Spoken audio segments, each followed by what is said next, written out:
Hi and welcome. This is my August review for you Leos, and it's your birthday this month. Just to explain a little bit what happens when it's your birthday is the sun returns to the place it was when you were born. This is called our solar return. So any aspects that happen around your birthday are very important. Just say, for instance, your birthday's on the 1st, we have Venus and Mars making a positive aspect. So this will affect you for the whole year, not just the couple of days when this happens. And again, if your birthday's on the 12th and we have a full moon, then that full moon will affect you for the whole year coming. So that's something to bear in mind as we go through the rest of the month. But as I just said, we start the month with an aspect between Venus and Mars. This brings love in the air. And Mars is in that 10th house. This is the house of career. We also have, if you remember, at the end of last month, a triple conjunction with Mars on the 31st. So this is still in effect. And also that aspect between Uranus and the Moon's North Node, that's going to go on for the next couple of weeks. So we have a lot to be looking at. We have all of this happening in that 10th house. So this is not a time, we also have Venus making a positive aspect here, and it's not a time to be bound by structure. This is a time to free yourself up so that you can be that creative person, that person who's going to follow their career path in the direction that they want and not be bound by the restrictions of other people. So this is a great time and it's going to be a great month, so just make the most of it. The 6th, we have what could be potentially a difficult situation because we have Mars making a square to Saturn. Now this is going to last for 4 days. Mars is in that 10th house of career and destiny. Saturn's in the 7th house of others. So there could be a blockage or a limitation or some duty or responsibility you have to fulfill to someone else. It may be a close relative or a partner, but this will distract you for a bit and it may frustrate you, but you need to deal with this. And then the following day, this is a positive aspect because it's Venus making a positive aspect to Neptune. Now Neptune's in the 8th house, the house of love, so there's a lovely distraction here with Venus concentrating more on the love side of a relationship and diffusing any aggressive situations that may have arisen. Tremendous intensity on the 8th as Venus makes opposition to Pluto. This always is fantastic for love, and if a relationship starts under this aspect, it's going to be very, very intense. Now, Pluto's in your 6th house, so a lot of this is going to be within your daily routines, in your work area, so there's great intensity there, and it could be with your work colleagues, or it could be people you meet during the day, but there's going to be sparks, and you just need to be wary that there could be conflicts and power struggles also. Now, the other aspect on this day is one that will allow you to showcase your skills and talents. This is an aspect between the Sun and Chiron, who's in that 9th house, ruled by Jupiter, the house of Jupiter, that allows things to expand and to grow. So there may be opportunities here to put yourself on show. Between the 10th and the 12th, the Sun makes a square aspect to the Moon's nodes and also that conjunction with Uranus. This is again happening in your career area, so it's a good time to balance home and career. There may be some things with that South node in the 4th that you have to attend to around the home, but there's a lot of changes that you can make during this period. Uranus is about change, and this is happening in your career and your destiny area. So with the nodes there could be something that's fated, an event or someone that comes into your life and makes you aware that there is need for change. We also have Mars making an aspect to Neptune, which Neptune softens Mars, so there isn't that directness and aggression with Mars. Mars is very mellow. This is a time to review things and look at your life as it is now so that you ready yourself to make these changes. On the 12th, we have a full moon. Now this full moon is a little bit different from the normal because it's in Aquarius.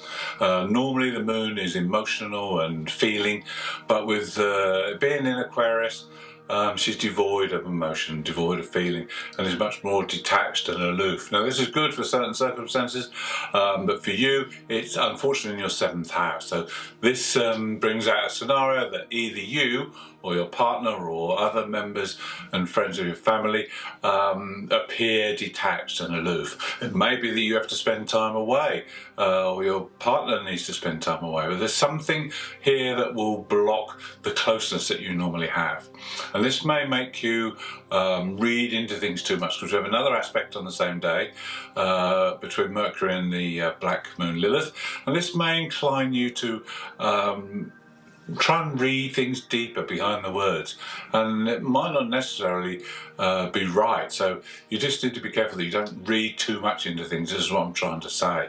And just remember that this closeness is interrupted temporarily and should be back together within a couple of weeks. Now the other thing about the full moon in this sign is that it's going to focus you on the needs of others. So maybe it's time to just put your own needs aside for a bit and concentrate on other people. And if they have got things going on, give them your time and attention. On the 13th, there's a positive aspect between Mars and Pluto. Now this is between the career house and the work area. So this is a time when you can really excel. 4 days where you can achieve and be successful and put yourself out there so that people will notice you and really get the reward that you deserve.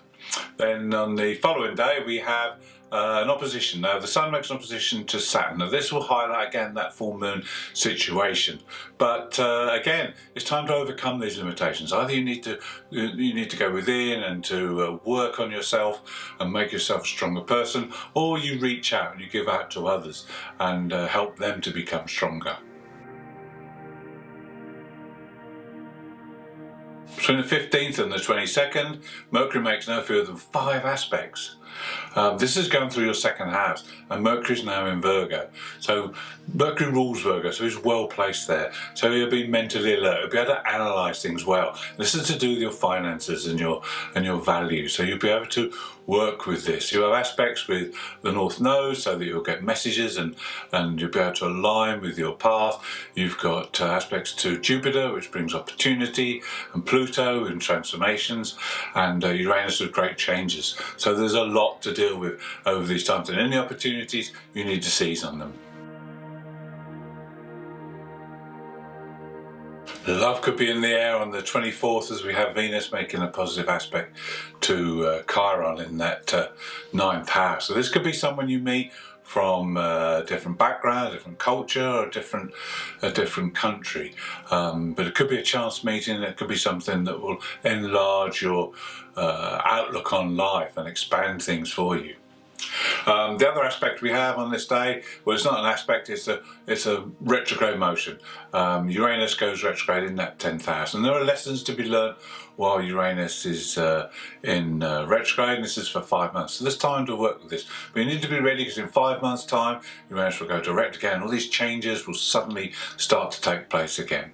So working with Uranus during this period is to work on what you can give to your career, or to your with the public standing, to other people, or with your destiny. What can you give? Not rather than what can I get out of this? What can I get out of my job? What can I get out of my career? What can I get out from associating with these people? Turn the tables around and start asking yourself, what can I give? On the 25th, Mars is now in that 11th house, makes a square to the Sun in the 2nd. Now Mars is going through that 11th, so this is the house of friends and colleagues. And there could be some conflict here with one of these groups, or in a group situation, especially if you made a bad decision about 6 months ago, because it will now come back to haunt you, and you need to deal with it straight away.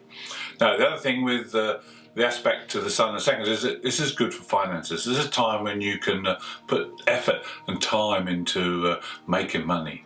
Now the following day, Venus makes a square to the Moon's nose. Now this is a day when you could meet someone could come into your life that shows you a different way, shows you a different path, the path to more freedom and excitement, and this could get you really stirred up.